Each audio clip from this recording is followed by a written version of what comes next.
September, yeah, I'd already gone back. I was talking about like defining and like, okay, what are we doing? Like, I like you, do you like me? Do you remember that conversation come about? I don't think I remember that conversation. We were talking about talking to other people. Mm-hmm. And I was feeling a bit jealous. So I think I started to bring it up. But you know, I was never too used to definite conversations where it's either you agree with what I'm about to say or you disagree with what I'm about to say. So I just brought it up in my own way, which ended up being annoying, if you remember, at the end of the relationship, where I would bring things up, but I would never bring them up directly. I always bring them up in the like a side way. Yeah, okay, fair enough. Yeah, so I remember that's kind of what happened. Well, at the time, I think you kind of just found it cute because obviously we just liked each other. Yeah. So I told you, I wasn't really feeling us talking about talking to other people. What do you think about making it official? And you're like, yeah. That was cool. Yeah. And so we started dating. That was very big. That was a big deal for me, Charles. To bring it up, really? Why? I never did that shit. Like most of the things I just never. Anything that was too difficult for me at the time, I used to just let it go. Even if I was going to be uncomfortable for a long time. So. Yeah, he brought that shit up, man. He was like talking to other people. I had a bad anxiety at the time, so I remember I was feeling like I was going to just die. I didn't say anything because it was paining me. So I remember talking, and then you were like, okay. Yeah, because I was down. I think that talking about other people. I'm trying to think of like, because I can't like guys bad memory loss here. But I know that like at that point in time, it was probably like also me trying to not like force you into anything. Like I enjoyed like what we had, and I was just like, I'm comfortable being here. Like as long as we still have this connection, as long as we still talk to each other like this, as long as we still both know how we feel about each other, for me that's enough. I think I wanted to like also get what you were feeling by bringing up that conversation, because I highly doubt I actually wanted to do things with other people. It was just more like, are we doing that? Like, are you doing that? Like, should I be doing that? Like, what is the vibe here?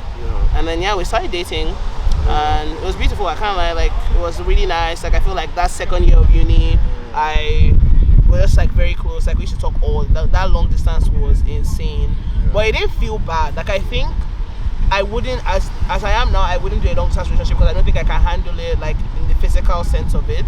But like then it never felt bad. Like we used to talk all the time.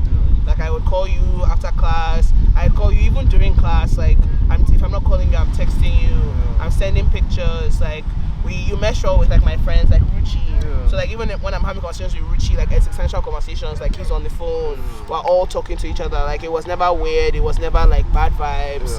A lot of my close friends that I still had in Canada, he also knew them. So it was like we can all be there. Like nobody feels weird, nobody feels like I'm that extra. That like someone, you know when a girl has a boyfriend and it's like, oh, her boyfriend is here, so we can't. You know what I mean? Like so we can't talk. Like we can't. Everybody's just like when would they go? Like when would this nigga go? But it never felt like that. Like everybody was like, oh Michael, okay, hi. And like we just keep doing what we're doing.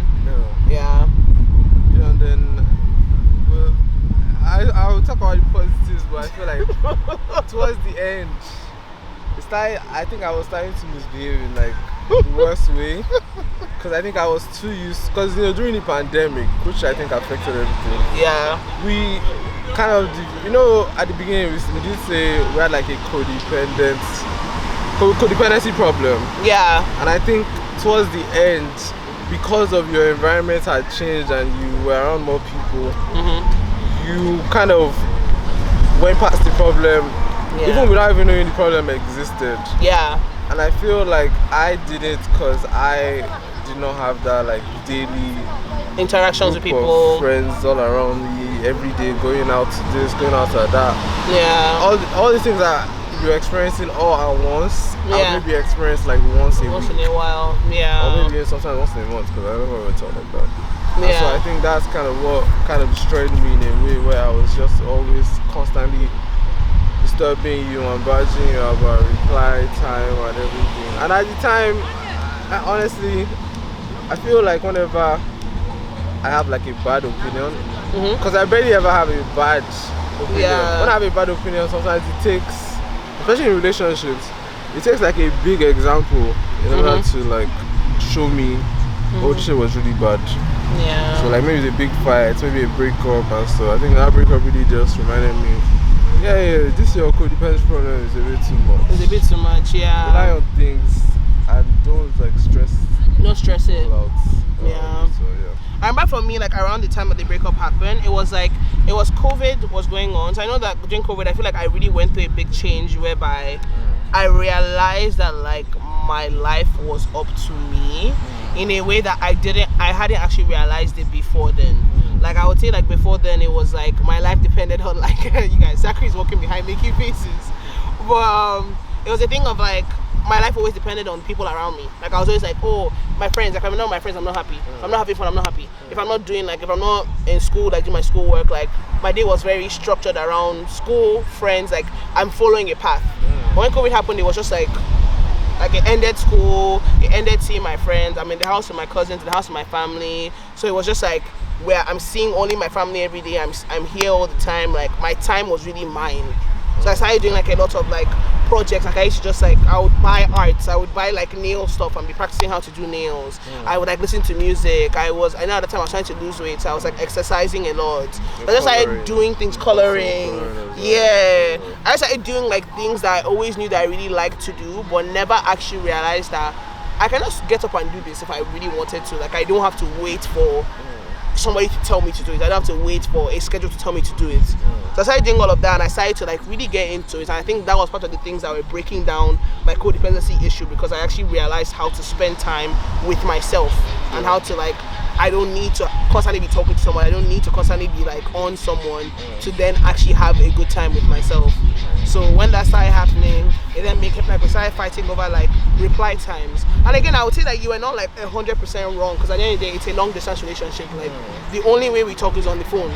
So with me, all the times I would also like forget where my phone is. Like I can put my phone down on the table, go upstairs. I've gone to dance for like 3 hours. My phone is not by me. I've gone to talk to my cousin for like 3 hours. My phone is not by me. I've gone to like play badminton in the backyard. My phone is not by me. By the time I come back, he's been trying to connect with me, and I just haven't been there. And my thing is like, oh, I'm so sorry, I forgot my phone. But that would happen like often. Like it's not like he's just like tweaking because I forgot my phone today and I don't forget my phone for like a month. No, like it would happen like multiple times during the day. Hi guys, so unfortunately my cousin's camera did die. So just want to fill in like what was missed in between where that video ends and where this next segment of the video begins. But basically we did break up because of the things that we are mentioning, such as, you know, codependency, both of us going different tangents, fighting about reply times, just different things, a lot of issues that led to a very high and like high intensity breakup. It was really bad. And then immediately we broke up, we were kind of like, oh, we're still going to be best friends though, which was again, as we know, very stupid, very delusional, makes zero sense. But we did say that we are still going to be best friends. We're going to like help each other through this breakup and only talk to each other about our feelings about this breakup, and, you know, stay tight knit and, you know, still be this best friend duo, which again obviously bred its own like plethora of problems. We probably broke up like a month or two before I came back to Lagos. So this next part of the video continues with the issues that were bred from breaking up and going to being straight back to friends, to then seeing in Lagos and everything that ensued from that point on. Enjoy. Yeah, it started getting really bad towards the ending, like towards where before I was going to come back to Lagos. Because I actually this part I remember that like I listen, you know when you and your friend, like your very stupid friend, that like when two stupid girls are telling each other exactly, yeah. So like me and County, I think had both just become single at the same time. December was approaching, we're both coming back to Lagos. It was just the immature like Lagos way to now go and tweet like single, you know, go and be like flexing out here. And yeah, I did that shit. And it wasn't calm, man. It wasn't cool. that was funny though. Yeah. One of the things sent me to like a spiral. You know what's so funny? That obviously looking back at it now, that old, I'm like, that was such a stupid thing to do. But back then, it really was not malicious. Like I'm telling you, it was just like that energy of like me and Can't be like, oh yeah, oh my god, guy, let's be niggas. So it wasn't really like we had niggas to look forward to. It was just like, it's funny to tweet stuff like that and just be like, but then like it was very insensitive. Like I wasn't thinking about the fact that I actually had to preserve a friendship here. That's a horrible thing to do. So yeah, that wasn't great. I remember seeing that and feeling a bit weird, and I think that definitely affected my actions after that though. Yeah, for sure, it did. I feel like we had a fight about that, and it was just like, why in God's name would you tweet that? And I was like, and no matter what the reason you gave, I just always felt like words have meaning. yeah. So I feel like your intentions were just to. Not really to secure niggas, it was just to let people know you were free. Yeah, like just like kind of like I'm out here. If you want to try, you could. It's possible. But I'm out here. Yeah, that was a good thing. That was really. I actually think back to that. I'm like, that was really dumb. Yeah, like so that was dumb as fuck. That kind of was like one of the catalysts for everything. Everything that happened, yeah. Because I came back, I know we're still being intimate, but also still hanging out all the time like friends, and like blurring the lines. Like that's where I actually feel like if somebody in that point had told us like, you guys are not friends, like this is like, it's stupid to think you guys could be friends again, I would have completely understood that person, even though at the time I would have fought them and been like, no, like we're friends, like we want to save our friendship, like we care, like